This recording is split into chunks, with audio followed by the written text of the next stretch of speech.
धीरज, चुनावी रण का आगाज प्रधानमंत्री ने किया जननायक कर्पूरी ठाकुर के पैतृक गांव से। इसमें क्या कुछ संदेश और क्या कुछ संकेत?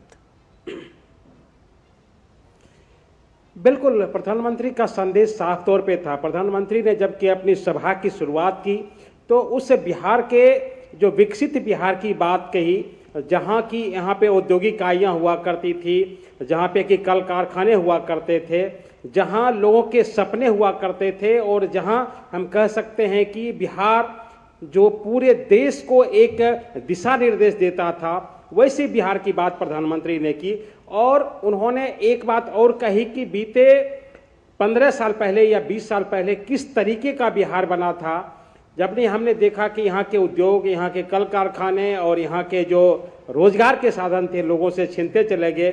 और आज की स्थिति यह है कि लोग पलायन को मजबूर हैं, लोग दूसरे राज्यों में जाकर काम करते हैं।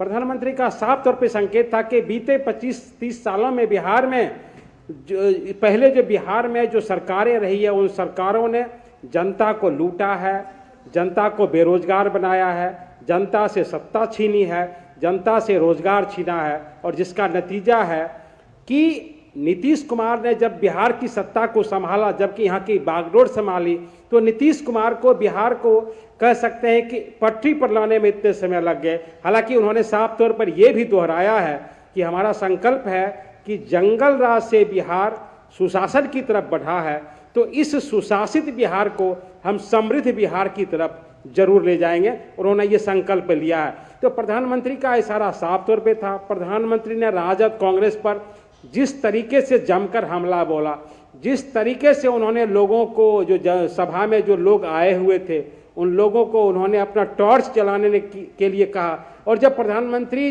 टॉर्च जलाने के लिए लोगों को कह रहे थे तो मुझे लग रहा था कि शायद प्रधानमंत्री अपनी सभा को समाप्त करने वाले हैं, लेकिन प्रधानमंत्री उस समय भी लोगों को कनेक्ट करने की कोशिश कर रहे थे।